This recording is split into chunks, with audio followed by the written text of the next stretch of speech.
তামিম ইকবাল জাতীয় দলের বাইরে দীর্ঘ সময়। কখনো শোনা গেছে তিনি ফিরতে পারেন, কখনো শোনা গেছে ফিরবেন না। তবে সবকিছুই ছিল গুঞ্জন, আলোচনার মধ্যে সীমাবদ্ধ।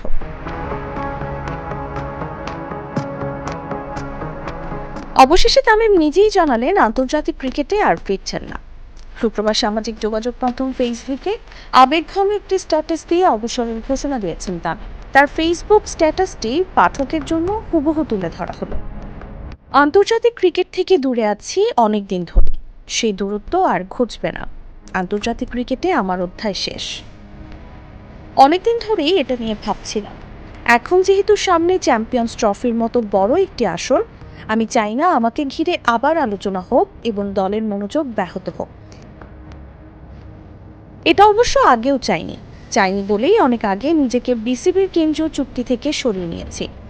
যদিও অনেকেই বলেছেন, অনেক সময় মিডিয়ায় এসেছে আমি নাকি ব্যাপারটি ঝুলিয়ে রেখেছি, কিন্তু বিসিবির কোনো ধরনের চুক্তিতে যে নেই। 1 বছরের বেশি সময় আগে যে নিজ থেকে সরে দাঁড়িয়েছি, তাকে পরিকল্পনায় রাখা বা তাকে নিয়ে আলোচনারও তো কিছু নেই। তারপরও অযথা আলোচনা হয়েছে। অবসর নেওয়া বা খেলা চালিয়ে যাওয়ার সিদ্ধান্ত একজন ক্রিকেটার বা যে কোনো পেশাদার ক্রীড়াবিদের নিজের অধিকার। আমি নিজেকে সময় দিয়েছি, এখন মনে হচ্ছে সময়টা এসে গেছে। অধিনায়ক নাজমুল হোসেন শান্ত আন্তরিকভাবেই আমাকে ফেরার জন্য বলেছে। নির্বাচক কমিটির সঙ্গেও আলোচনা হয়েছে। আমাকে এখনো উপযুক্ত মনে করার জন্য তাদের প্রতি কৃতজ্ঞতা। তবে আমি নিজের মনের কথা শুনেছি। 2023 বিশ্বকাপের আগে যা হয়েছে আমার জন্য তা বড় ধাক্কা ছিল। যেহেতু ক্রিকেটীয় কারণে আমি দলের বাইরে যাইনি, তারপরও আমি যেখানেই গিয়েছি ক্রিকেট ভক্তদের অনেকেই বলেছেন আমাকে আবার জাতীয় দলে দেখতে চান। তাদের ভালোবাসার কথা ভেবেছি আমি। আমার ঘরেও একজন অনুরাগী আছে। আমার ছেলে কখনো আমাকে সরাসরি বলেনি, কিন্তু তার মাকে বারবার বলেছে বাবাকে আবার দেশের জার্সিতে খেলতে দেখতে চায়।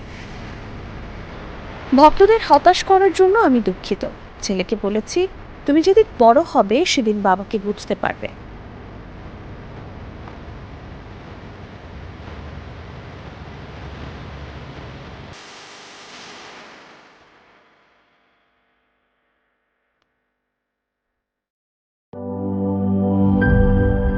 Cheer up!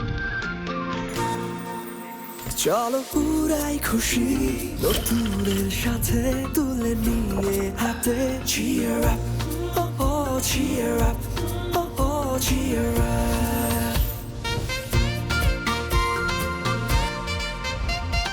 চুমুকে চুমুকে enjoy the life. চলো পুরাই খুশি তুলে নিয়ে হাতে cheer up, oh oh cheer up, oh oh cheer up. চিল হবে রিফ্রেশিং মুডে। চিয়ার আপ, চলো উড়াই খুশি।